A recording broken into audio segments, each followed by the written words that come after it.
मेरा कारोबार के सिलसिले में अक्सर दूसरे शहरों में आना जाना रहता था। ऊपर वाले ने मुझे एक खूबसूरत पत्नी और एक बेटी दी थी।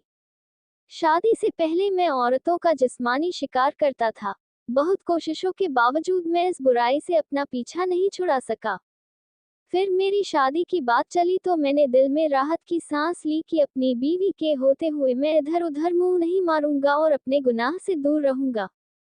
शादी हुई तो शुरू के दिनों में मुझे अपने अंदर एक बदलाव महसूस हुई, मगर मैं अपने अंदर के शैतान को ज्यादा देर तक खामोश नहीं कर सका। जब भी कारोबार के सिलसिले में किसी दूसरे शहर के लिए जाता तो होटल में किसी न किसी लड़की के जिस्म के साथ जरूर खेलता था। माना कि मैं एक बेटी का बाप था, मगर गुनाहों से छुटकारा हासिल न कर सका। एक बार होटल में रात के समय मैंने मैनेजर से कहा कि एक अच्छी सी लड़की का बंदोबस्त करो और आज रात का किराया डबल ले लेना। थोड़ी देर बाद एक औरत ने मेरे दरवाजे पर दस्तक दी।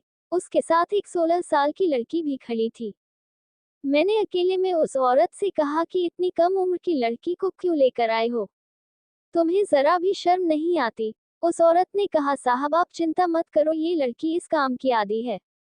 आपको शिकायत का मौका बिल्कुल नहीं मिलेगा। मैं लड़की को कमरे के अंदर ले आया और उस औरत से कहा कि तुम 2 घंटे बाद लड़की को यहाँ से ले जाना। लड़की की मासूमियत देखकर मेरे अंदर के हवस का जहर खत्म हो चुका था। मैंने लड़की को सामने बिठाया और कहा कि इतनी कम उम्र में ऐसा काम क्यों कर रही हो? लड़की की बात सुनकर मेरे पैरों तले जमीन ही निकल गई। उसने कहा कि मैं ये काम अपनी मर्जी से नहीं करती। जब मैं छोटी थी तो मेरी माँ की मौत हो गई थी। मेरे बाप ने दूसरी शादी कर ली। शादी के कुछ साल बाद मेरी सौतेली माँ ने मेरे बाप को नशे की लत लगा दी। फिर घर में अजनबी लोगों को बुलाना शुरू कर दिया। मेरा बाप नशे में अपने होशो हवास को चुका था। कुछ साल बाद मेरे बाप की जान नशे ने ले ली। उसके बाद मैं पूरी तरह से अपनी सौतेली माँ के रहमो करम पर थी।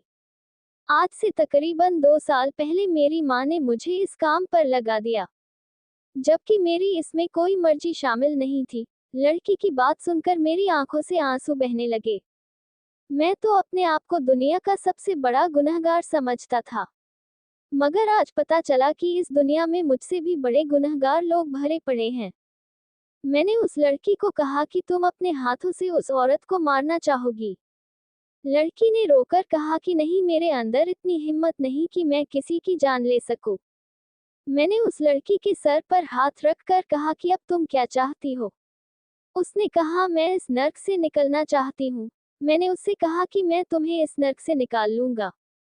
उस औरत के आने से पहले ही मैं उस लड़की को अपने साथ लेकर होटल से रवाना हो गया। मैं उसे एक अनाथ आश्रम में ले गया, जहाँ अनाथ और बेसहारा लड़कियों को अच्छी शिक्षा दी जाती थी। उस अनाथ लड़की ने वहां रहकर अपनी पढ़ाई जारी रखी और अपनी मेहनत के बदौलत उसने एक बहुत अच्छी कंपनी में नौकरी पाई। शायद इसी नेकी की वजह से मुझे इस गुनाह से नफरत होना शुरू हो गई।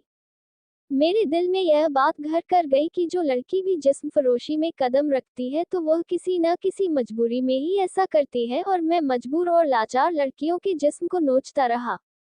ये बात सोचने के बाद मुझे खुद से नफरत होनी शुरू हो गई।